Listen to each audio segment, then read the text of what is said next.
अवाजी समातुन ताई Radio voice of Sindh London. वेचारा वाढोड़ सदा शाकिर सूरसी ताणिन मथे तोड़ ओरे कन आसरो।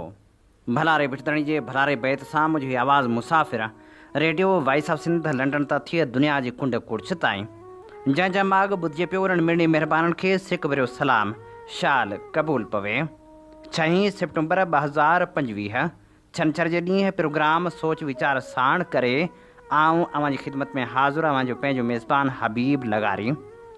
प्रोग्राम जी शुरूआत में अवां लाइ इहा ई दुआ त शाल जितो जो सुख सलामती सां हुजो, कॾहिं बि ॾुखियो ॾींहुं न ॾिसो ऐं कॾहिं बि अवां जूं मुर्कूं मेरियूं न थियनि। दुनिया जी कुंड कुड़छ में जिते बि रहो सिंध लाइ, सिंध वासियुनि लाइ ऐं दुनिया जे मज़लूम माण्हुनि लाइ जाखोड़ींदा रहो। शाल अवां जा ख़्वाब तइबीरनि सां लाऊं लही सघनि। साईं मुंहिंजा नाइंसाफ़ियुनि जे जहान में सिंध सां थींदड़ नाइंसाफ़ियुनि जा पेरा माण्हू खणे त कहिड़ा खणे। पाणी वारो मामिरो हुजे या NFC अवार्ड वारो मामिरो हुजे, हर मामिरे ते नाइंसाफ़ियूं थींदियूं रहियूं आहिनि। ख़ासि तौर ते वफ़ाक़ ऐं पंजाब जी त इहा कोशिशि रही आहे त सिंधु दरिया ते कीअं बि करे बंदि ॿधो वञे। रिपोर्टूं इहो बि आहिनि त वफ़ाक़ी हुकूमत पाणी ज़ख़ीरनि जी अॾावत लाइ डैम ठाहिण जूं तयारियूं शुरू करे ॾिनियूं आहिनि। इन सिलसिले में जल्द हिकु इजलास घुराइण जो फ़ैसिलो बि थी चुको। वॾनि डैमनि जे हवाले सां इहा ॻाल्हि वाज़े थी चुकी आहे त मुल्क जी सिर्फ़ु हिकु सूबे पंजाब मां उन जी हिमायत जो आवाज़ु उथंदो रहियो आहे या उन सूबे सां तालुक़ु रखंदड़ माण्हू पोइ भले कहिड़े बि सूबे में रहंदो हुजे सो ई वॾनि डैमनि जो हामी नज़र आयो आहे। कुझु ॾींहं अॻु पंजाब जी मौजूदा ख़ातून वज़ीर ला मरियम नवाज़ पिणु ॿोॾियुनि खे ॾिसंदे चयो हो त एॾे पाणी खे सिर्फ़ु डैम ठाही ज़ाया थियण खां बचाए सघिजे थो। असां इहो बि ॾिसंदा रहिया आहियूं त पंजाब सूबे सां सलाहियल माण्हू सिर्फ़ु ऐं सिर्फ़ु पंहिंजे मौक़िफ़ जंहिंखे उहे वफ़ाक़ जो मौक़िफ़ सम्झंदा आहिनि त उहे चाहींदा आहिनि त ॿिया सूबा बि संदनी मौक़िफ़ ते इतफ़ाक़ राय पैदा कनि। उन्हनि जी नज़र में उनखे इतफ़ाक़ राय चइजे थो, जॾहिं त वॾनि डैमनि बाबति इतफ़ाक़ राय क़ाइमु थियल आहे। मुल्क जा 23 सूबा सिंध, ख़ैबर पख्तूनख्वा ऐं बलूचिस्तान वॾनि डैमनि जे ख़िलाफ़ु आहिनि ऐं न रुॻो ख़िलाफ़ु आहिनि पर उन्हनि सूबनि जे असेंबलियुनि बि मुख़्तलिफ़ वक़्तनि में अलॻि अलॻि करारदादनि वसीले वॾनि डैमनि खे रद्द कयो आहे। यानी अक्सरियती सूबनि सवाइ हिकु पंजाब सूबे जे सभिनी सूबनि इतफ़ाक़ राय सां वॾनि डैमनि खे रद्द पे कयो आहे। पर अफ़सोस त पंजाब सूबे सां सलाहियल माण्हुनि ऐं वफ़ाक़ी हुकूमत कॾहिं बि उन इतफ़ाक़ राय खे तस्लीम नाहे कयो जेको ग़ैर जमहूरी, ग़ैर आइनी ऐं ग़ैर इख़लाक़ी रवैयो आहे। हाणे बि नवाज़ लीग जी वफ़ाक़ी हुकूमत इहो शोशो वरी उथारियो आहे त मौसमियाती तब्दीली जी रोशनी में नई पॉलिसी लाइ वॾनि डैमनि ते इतफ़ाक़ राय कई वेंदी। असां सम्झूं था त इहा यकसर साइज़ फज़ूल ऐं वक़्त जो ज़ियान आहे। पाणी माहिर हसन अब्बास पिणु हिकु इंटरव्यू में चई चुको आहे त वॾनि डैमनि खे अलावा बि केतिरा ई ऑप्शन आहिनि जिन ते कमु करे सघिजे थो। हुन इंकशाफ़ कयो त सिंधु दरिया जी वारी हेठां सॼे दरियाई पेट जहिड़ो पाणी जो ज़ख़ीरो थियल आहे। उहो अलाए केतिरनि वॾनि डैमनि जेतिरो पाणी आहे जंहिंखे नई टेक्नोलॉजी सां ज़रूरत वक़्तु इस्तेमालु करे सघिजे थो। उन मां केतिरा ई फ़ाइदा वठी सघिजनि था पर हुकूमत जो ओॾांहुं को ध्यानु ई न आहे। छो त संदन फोकस सिर्फ़ु ऐं सिर्फ़ु डैमनि ते आहे। सो पंहिंजो ख़्यालु आहे त पाणी जे अहिड़नि माहिरनि मां हुकूमत खे फ़ाइदो वठणु घुरिजे।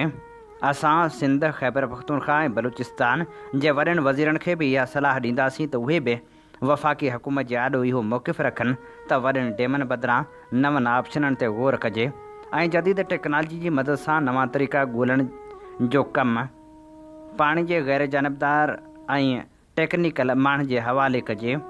बाक़ी जेसिताईं वॾनि डैमनि जो तालुक़ु आहे त उन्हनि जे ख़िलाफ़ु अक्सरियती तौर ते इतफ़ाक़ राय क़ाइमु थियल आहे जंहिंखे वफ़ाक़ी हुकूमत खे तस्लीम करणु घुरिजे। जेकॾहिं उनखे तस्लीम न कयो वियो त उहा नाइंसाफ़ी हूंदी। उन सां गॾोगॾु सिंधु दरिया ते नवां केनाल ठाहिण वारे मनसूबे तां पिणु हथु खंयो वञे छो त उहे कंहिं बि सूरत में मनसूबा सिंध जे हक़ में न आहिनि। अवाजी समातुन ताई Radio voice of Sindh London. आम हीअं ॿुधी रहिया आहियो radio voice of Sindh London. अवां जी ख़िदमत में प्रोग्राम पेश कयो पियो वञे सोच वीचार जिन सफ़र में आऊं अवां सां मुखातिब जो पंहिंजो मेज़बान हबीब लगारी। पाण ॼाणूं था त सिंधु दरिया सिंध जो हमसफ़र बि आहे ऐं हमदम पे। ख़ूबसूरत लेखक मुस्लिम मीराणी लिखे थो, सिंधु दरिया रुगो पाणी जो वहिकिरो न आहे, पर उहो सिंधी तहज़ीब, तारीख़, सियासत ऐं समाज जो रूह आहे। दरिया जे किनारनि ते हज़ारे साल अॻु मुंहिंजे दड़े ऐं हड़पा जी तहज़ीब आबाद थी, जंहिंखे दुनिया अॼु बि इंसानी तारीख़ जे अज़ीम विरसनि मां हिकु सॾे थी। सिंधु नदी माण्हुनि लाइ रुगो पाणी जो ज़रियो न रहियो, पर उन्हनि जो हमसफ़र ऐं हमदर्द बणिजी हर दौर में साणनि गॾु रहियो आहे। जॾहिं बि सिंधु सुकंदो, सिंध जी धरती बि सुकंदी, ऐं जॾहिं बि सिंधु वही ख़ुशबू ऐं सावक विरहाईंदो, सिंधी समाज में गुलिस्तान बणिजी वेंदो। पाकिस्तान ठहण खां पोइ सिंधु दरिया सदाईं सियासी छिकताण जो शिकार रहियो आहे। कॾहिं कालाबाग डैम जे नाले ते, कॾहिं ॿियनि वॾनि मनसूबनि जे नाले ते सिंध ते तजर्बा कया विया। सिंधी माण्हुनि हमेशह उनखे रद्द कयो, छो त दरिया जे वहिकरनि खे रोकण सां रुगो पाणी जी खोट न, पर ज़रायत, माहौलियात ऐं समाजी बनावत बि ख़तरे में अचे थी। अॼु बि जॾहिं नवां डैम, बैराज, नवां केनाल ठाहिण जूं ॻाल्हियूं थियनि थियूं त सिंध जा माण्हू चुप नथा वेहनि, छो त उहे चवनि था त दरिया मां नवां वहिकरा कढणु असल में उनजी दिलि कढणु बराबरि आहे। इंडस वाटर ट्रीटी 1960 में जॾहिं पाकिस्तान ऐं हिंदुस्तान विच में मुआइदो थियो, उन तहत दरियाउनि जी विर्छ कई वई, पर केतिरा ई माहिर चवनि था त सिंध लाइ उहा विरासत मुनसिफ़ाणी न हुई। मथां वरी पाकिस्तान अंदरि बि पाणी जी विर्छ अक्सर सियासी झेड़नि जो सबबु बणिजे थी। पंजाब ऐं सिंध जे विच में पाणी जी विर्छ ते अक्सर तकरार थियनि था, जंहिं करे ज़रायत मुतासिर थिए थी। सिंध में ॿोॾि जूं तबाहियूं बि दरिया सां लाॻापियल आहिनि। 2010 ऐं पोइ 2022 जूं वॾियूं ॿोॾियूं आलमी सतह ते बि वॾी आफ़त तौरु ॾिठियूं वियूं। गॾियल क़ौमनि जे रिपोर्टनि मूजिबि सिर्फ़ु 2022 जी ॿोॾि में 33 मिलियन माण्हू मुतासिर थिया, जिन मां लॻभॻि 20 मिलियन सिंध जा हुआ। सिंध में 20 लख खां वधीक घर तबाह थिया ऐं 70 सैकड़ो फसल पाणी हेठि अची विया। पर हक़ीक़त इहा आहे त तबाही जो सबबु रुगो मौसमी तब्दीली न आहे, पर वॾेरनि ऐं बासर माण्हुनि जा गैर फितरी बंद, रोड ऐं अॾावतूं बि आहिनि, जेके दरिया जे कुदरती वहिकरे खे रोकनि थियूं ऐं पाणी ॻोठनि ऐं शहरनि में काहे पवे थो। जेकॾहिं सिंधु जा रस्ता साफ़ कया वञनि त ॿोॾि जी तबाही एतिरी शदीद न हूंदी। पाणी घटिजण सां ज़रायत मुतासिर थिए थी, पर वॾे ख़तरे में सिंधु डेल्टा ऐं सामुंडी किनारा आहिनि। ठटो, सिजावल ऐं बदीन में हज़ारे एकड़ ज़मीन लूणियाट सबबु नास थी चुकी आहे। हज़ारे माण्हू रोज़गार खां महरूम थी विया आहिनि। माहिरनि जो चवणु आहे त जेकॾहिं दरिया खे समुंड ताईं घुर्बल मिक़दार में पाणी न पहुचाए वियो त ईंदड़ कुझु ॾहाकनि में वधीक लखे माण्हू बेघर थी वेंदा। आलमी माहौलियाती इदारा ख़बरदार कंदा रहिया आहिनि त सिंधु डेल्टा दुनिया जे उन्हनि ख़तरनाक ख़ितनि मां हिकु आहे जिते सामुंडी पाणी धोके अचणु अमल तेज़ी सां वधी रहियो आहे। उन जे नतीजे में मच्छी जो नस्ल घटिजी रहियो आहे, ॻोठ उजड़ी रहिया आहिनि ऐं मुहाणा रोज़गार वञाए रहिया आहिनि। डॉक्टर हसन अब्बास लिखे थो त सिंधु जो वहिकिरो घटिजणु न रुगो मुआशी बहिरान आणींदो, पर पाकिस्तान जी क़ौमी सलामती लाइ बि ख़तरो बणिजी सघे थो।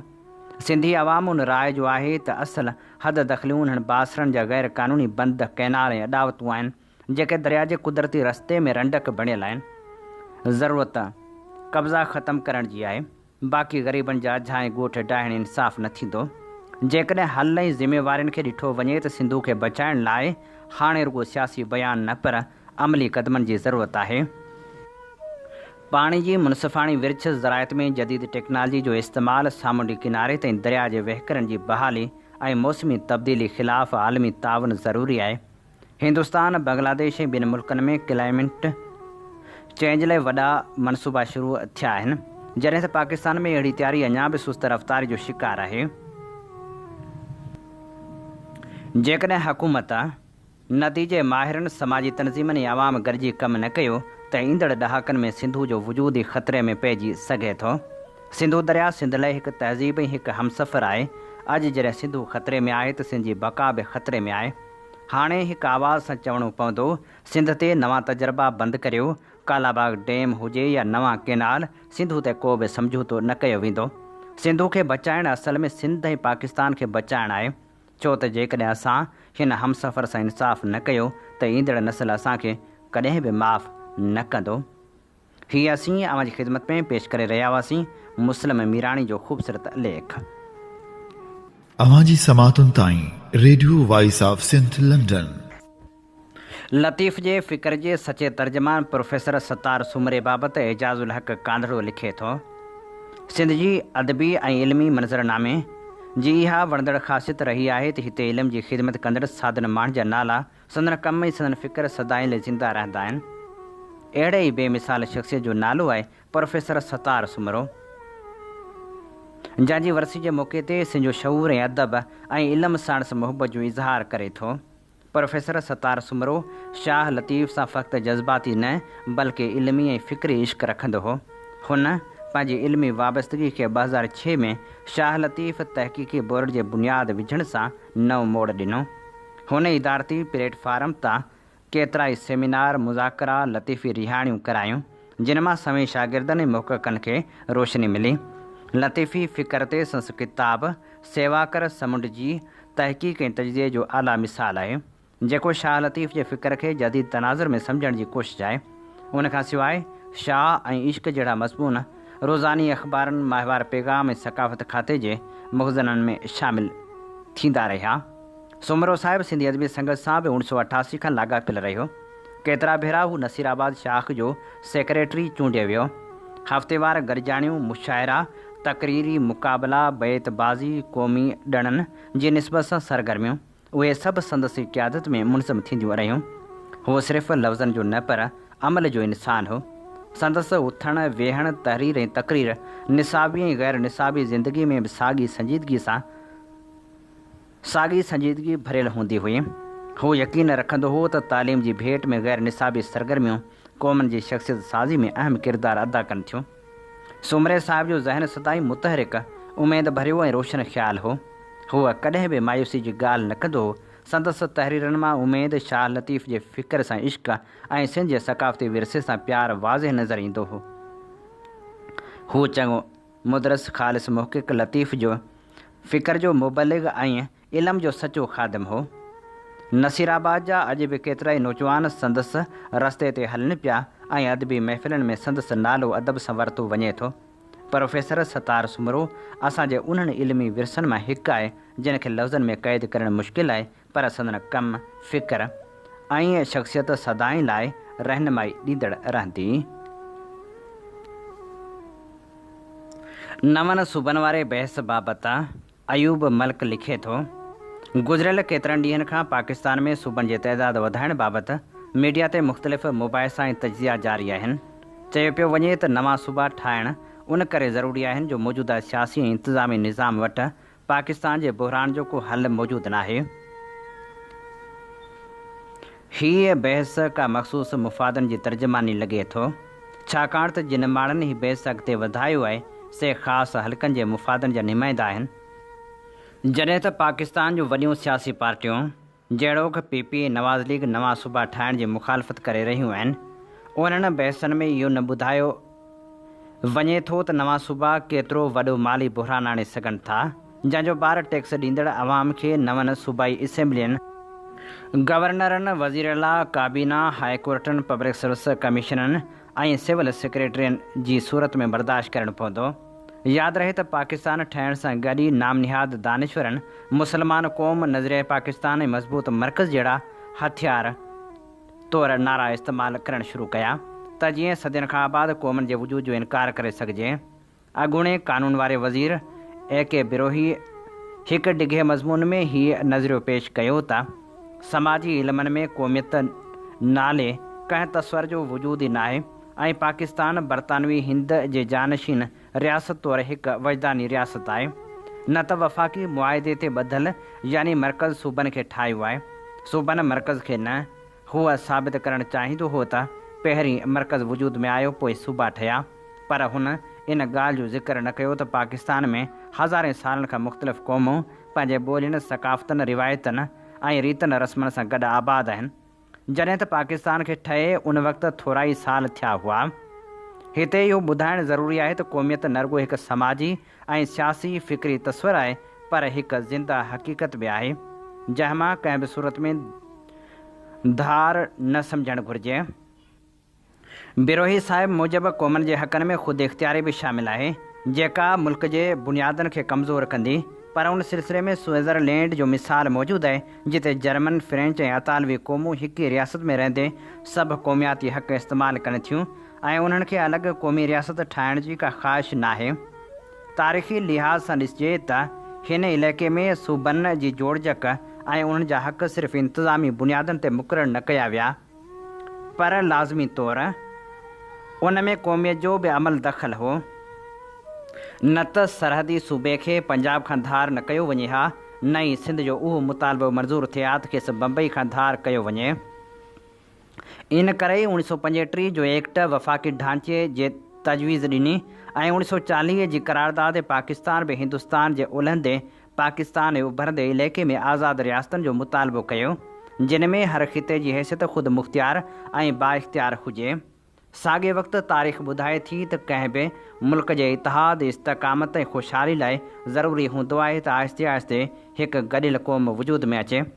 पाकिस्तान तॾहिं हिकु क़ौम न बणिजी सघंदो जेसि ताईं उनजा फितरी ऐं लाज़मी जुज़ा पंजाबी, सिंधी, पठान, सिरैकी ऐं बलोच पंहिंजी गॾियल रज़ामंदी, फ़ाइदे, नुक़सान जी विरासत ऐं बराबरी जे बुनियाद ते वफ़ाक़ खे न ठाहिनि। असांजे सियासी अॻुवाननि खे इहो इदराक करणु घुरिजे त क़ौमियत जो मसइलो पाकिस्तान में जमहूरियत जे मसइले खां धार न आहे। अॼु जी वॾी ज़रूरत इहा आहे त मज़बूत मर्कज़ बदिरां मज़बूत पाकिस्तान जी ॻाल्हि कई वञे। मज़बूत मर्कज़ जे नाले ते वहदतनि खां उन्हनि जे मुआशी, समाजी, तारीख़ी ऐं सियासी क़दरनि खां इनकार न कजे। ॿी सूरत में अवां वटि मज़बूत मर्कज़ त हूंदो पर मज़बूत पाकिस्तान न हूंदो। ओभर पाकिस्तान जे अलॻि थियण बे नाइंसाफ़ियुनि जो नतीजो हो। 18वीं तरमीम जे करे पहिरियों भेरो पाकिस्तानी रियासत हक़ीक़ी माना में वफ़ाक़ी ऐं फ़िलाही रियासत बणी, छाकाणि त उन तरमीम जो मक़सदु पाकिस्तान खे हिकु क़ौम बणाइणु आहे जेका उनजे इतिहाद, इस्तेहकाम ऐं ख़ुशहाली जी ज़मानत बणिजे। यादि रहे त क़ौमनि जी तारीख़ में अहिड़नि मुआहिदनि खे तख़्तुस जो दर्जो हासिलु हूंदो आहे जिन सां छेड़छाड़ न कई वेंदी आहे। अॼु पाकिस्तान जो मौजूदा सियासी बहरान, जंहिंजो हल नवनि सूबनि जी जोड़ जक में ॿुधायो वञे थो, हक़ीक़त में मरकज़ी ऐं सूबाई इख़्तियारनि जे हेठिएं सतह ते मुंतक़ली सां लाॻापियलु आहे। आइन जे आर्टिकल 32 जे रूह मूजिबि मक़ामी हुकूमतूं क़ाइमु करणु ज़रूरी आहिनि ऐं आर्टिकल 140 जे मूजिबि उन्हनि खे माली, इंतिज़ामी, सियासी इख़्तियार मुंतक़िल करणु लाज़मी आहे। हुकूमत खे नवनि सूबनि बदिरां जेके तारीख़ी तौरु सूबा रहिया आहिनि उन्हनि खे पंहिंजा हक़ ॾियणा पवंदा, तॾहिं ई मुल्क तरक़ी करे सघंदो। अवां जी समातुनि ताईं radio voice of Sindh London. अवीं ॿुधी रहिया आहियो radio voice of Sindh London. अवां जी ख़िदमत में प्रोग्राम पेश कयो पियो वञे सोच वीचार जे सफ़र में आऊं अवां सां मुखातिबु अॼु पंहिंजो मेज़बान हबीब लगारी। साईं मुंहिंजा सिंध त सॼी सहूलियतनि खां महरूम रही आहे, पर सिंध जा तफ़रीही बाग़ त मुर्गे सहूलियतनि खां महरूम रहिया आहिनि। को बि अहिड़ो तफ़रीही बाग़ न आहे जंहिं वटि सहूलियतूं हुजनि। सहूलियतनि खां महरूम सिंध जे तफ़रीही बाग़नि बाबति मुस्तफ़ा अयाज़ महरी लिखे थो, सिंध जा सियाहती बाग़ बि कंहिंखां घटि न आहिनि। फितरी रंगनि सां महकियल ज़रूरु आहिनि। जॾहिं सावण ओड़कूं करे वसंदो आहे त थर बि कश्मीर बणिजी वेंदो आहे। वसकारे जी मुद में हज़ारे सियाह कारूंजर जो पंध ज़रूरु कनि था ऐं उते पहुची पछताइनि था। फितरत कारूंजर ते महिरबान ज़रूरु आहे, पर सिंध सरकार जो कारूंजर सां को सदियूं पुराणो वेर ज़रूरु आहे जो नगर जी निराली बाज़ार जी रौनक वधाइण बजाए नगर शहर खे उजाड़ण थी चाहे। कारूंजर जो क़ीमती पत्थर विकिरो करे कारूंजर जा पहाड़ कटण थी चाहे। जेकॾहिं कारूंजर जा पहाड़ न रहिया त केरु नगर जो अड़ांगो पंधु कंदो, जिते रिहाइश लाइ महदूद गेस्ट हाउस आहिनि जेके सियाउनि सां भरियल मिलनि था। को अवेलो मुसाफ़िर नगर शहर पहुतो त उन लाइ राति गुज़ारणु मुश्किल हूंदी आहे। जेकॾहिं जो वास्तो हुजे थो त बहितर न त वसंदड़ बरसाति में सियाह दरबदर थी वेंदो आहे। नगर जी बाज़ार बि वसकारे में भरियल नज़र ईंदी आहे। बाक़ी महीननि में मक़ामी माण्हुनि खां सवाइ ख़ैरु हुजे थो। इहो ई कारण आहे जो नगर शहर में मानी जी सुठी होटल नज़र कान ईंदी। जेके होटल आहिनि तिन ते वरी बहितर मानी चाह नथी मिले। उनजो कारण बि इहो आहे त हर रोज़ सवें माण्हू अचनि था। रश वधियल हुजे थी ऐं सियाहनि जी बि उहा घुर हुजे थी त जेको तयारु हुजे सो ॾियो। इन सिलसिले में एक होटल वारे जो चवणु हो त असांजी हवाई रोज़ी आहे, गिराक बि आरज़ी हुजनि था जे वधीक ई सुठो था ठाहियूं, हिकु उन में वक़्तु थो लॻे, ॿियो जे बची पवे त केॾांहुं करियूं। समय घुमण वारा त सिज लहण खां पहिरीं वापसि हलिया था वञनि ऐं जेके गेस्ट हाउसनि में रहियल हुजनि था से उते ई खाइनि था। उन करे असां गुंजाइश खां मथे वञूं कोन। हिते कारूंजर घुमण ईंदड़ सियाह कासबे ज़रूरु वञनि, जिते रामा पीर मंदर जे अॻियां यूसुफ फ़क़ीर जो राग ॿुधण बि उन सफ़र जो हिकु हिसो ज़रूरु आहे। ऐं कासबे वारे रोड जी हालति ॾाढी ख़राबु आहे। पंधु त ॿिन्ही वेझो आहे पर अड़ांगो ज़रूरु आहे। ईअं चूड़ियो मंदर ॾांहुं वेंदड़ पको रोड कुझु महीना अॻु जुड़ी रास थियो, जेको 2 हफ़्तनि में टुटी ख़तमु थी वियो। जॾहिं त हिन साल मींहुं बि मामूली वुठो, तंहिं बावजूदि उहो रोड काफ़ी जाइनि तां लुड़ी वियो। उन रोड जे ठेकेदार खां कंहिं बि ऑफिसर को पुछाणो न कयो ऐं न वरी चूंडियल नुमाइंदनि। हिते दिलचस्प ॻाल्हि इहा बि त नगर पार्कर वारे सूबाई तक मुताबिक़ PP सां वाबस्ता दोस्त चवनि था त उहा PP जी ज़ाती सीट आहे। जॾहिं पार्टी जंहिंखे बि टिकट ॾींदी आहे सो कामयाबु थिए थो। हिकु तरफ़ अवाम जी PP सां अहिड़ी मोहबत आहे त ॿिए तरफ़ वरी नगर सां बेवफ़ाई बि ज़रूरु आहे, जंहिं ॻाल्हि जो बिलावल भुट्टो ज़रदारी खे नोटिस वठणु घुरिजे। हिते बि इहा बि ॻणती जोगी ॻाल्हि आहे त नगर पार्कर जूं ज़रख़ेज़ ज़मीनूं मक़ामी माण्हू धड़ाधड़ ॿाहिरि जे माण्हुनि खे विकिणी रहिया आहिनि। अॻिते हली मक़ामी माण्हुनि खे उहे सौदा महांगा पवंदा। जॾहिं खाइना बाणा माग मकान बि वेंदा त खेनि घर ठहिराइण जी इजाज़त बि कान हूंदी। थारपारकर ज़िलो बि हिकु वॾो सियाहती मर्कज़ आहे, जिते जीन धर्म जा मंदर बि मौजूदु आहिनि, जेके बि सरकार जी लापरवाही सबबु पोयनि पसाहनि में आहिनि। ईअं मारवी जे माग भालवा ते बि सियाहनि लाइ का सहूलियत कोन्हे। अहिड़ो ई लकाउ आहे नवकोट किले जो। कराची खां रहमकी बाज़ार ताईं जी सामुंडी पटी खे ॾिसिजे त उहा बि हिकु बहितरीनु पिकनिक एरिया आहे, जिते बदीन खां ॾखण तरफ़ नरेड़ी ढंढ बि फितरी ख़ूबसूरती जो हिकु शानदार नमूनो आहे। ऐं नरेड़ी ढंढ तां लहंदड़ सिज जो नज़ारो ॾाढो दिलि खे वणंदड़ हुजे थो। पर नरेड़ी ते पहुचण लाइ सिराणी खां पोइ ऋण कच्छ जो पंधु आहे। ॾींहं जो त सफ़र सवलो आहे, पर सिज लथे खां पोइ जी वाट भुलिजी वञणु हिकु वॾो अज़ाब हुजे थो। ऋण में वेझो न को ॻोठु आहे, न को सूंहों मिलंदो जेको सही दग ॾिसे। ईअं मुसाफ़िर भटकी सिज उभारे छॾींदा आहिनि। साॻियो हाल दोदे सुमरे जी आख़िरी आरामगाह रूपा माड़ी ॾांहुं रस्ते जो आहे, जिते बि हर रोज़ समय सियाह सफ़र कनि था ऐं रूपा माड़ी ते पीअण जो पाणी मिलण बि मुश्किल आहे। रूपा माड़ी बि ख़तरे हेठि आहे। ज़ेर ज़मीन समुंड जो पाणी तेज़ी सां ॾखण खां उत्तर तरफ़ वधी रहियो आहे। सिंध जी पहिरीं औरत शाइरा मरखां शेखण जी त क़बर बि समुंड गड़काए चुको। दुनिया टूरिज़म खे सन जो दर्जो ॾेई नफ़ो कमाए रही आहे। हिते सियाहती मागनि जी तरक़ी त परे जी ॻाल्हि, सियाहती माग ई तबाह कया विया आहिनि। ॻणती जोगी ॻाल्हि हीअ आहे त कराची वारो सी व्यू दुनिया जो निहायत गदिलो पॉइंट करार ॾिनो वियो आहे, जिते को बि गैर मुल्की सियाह नाहे वेंदो। वाक़ई उते हालति बि अहिड़ी आहे। जॾहिं खां अफ़गाननि उते डेरा जमाया आहिनि, सफ़ाई सुथराई त नज़र कान थी अचे, बल्कि उते शाम जे पहर में ईंदड़ फैमिलियुनि सां बि दादागीरी रोज़ जो मामूलु आहे। को शरीफ़ बचड़ेवाल उते वञी पछताए थो, जॾहिं त हीउ बीच बि आलमी सुञाणप रखंदड़ हो, तंहिंखे बि तबाह कयो वियो। समुंड जो किनारो ऐं शाम जो पहर बाज़ोक माण्हुनि जी अवलीन तरजीह हुजनि था, पर हिते बदज़ोकनि मज़री गदिलो करे छॾियो। न का सहूलियत रही, न सिक्योरिटी रही, सवाइ छछोर पाइनि जे। उन करे ही बहितरीनु माग बि कम खां वियो हलियो। किंझर जो नालो ॿुधण सां ई नूरी जाम तमाची जी मोहबत जी लाज़वाल कहाणी ज़हन ते तरी ईंदी। सिंध में किंझर वाहिद तफ़रीही माग आहे, जिते 12 महीना ई मेलो मतल हुजे थो। किंझर बाबति लतीफ़ साईं चयो था, हेठि जर मथे मंझर पासे में वणरा, अचे वञे विच में तमाची साए, लॻे उतरवाए किंझर हिंदोरो थिए। किंझर ते पहुचण लाइ बि रोड बहितर न आहे ऐं सियाण सां हादसा थींदा रहनि था, जिन में मुसाफ़िर हादसनि में जानियूं विञाईंदा रहनि था।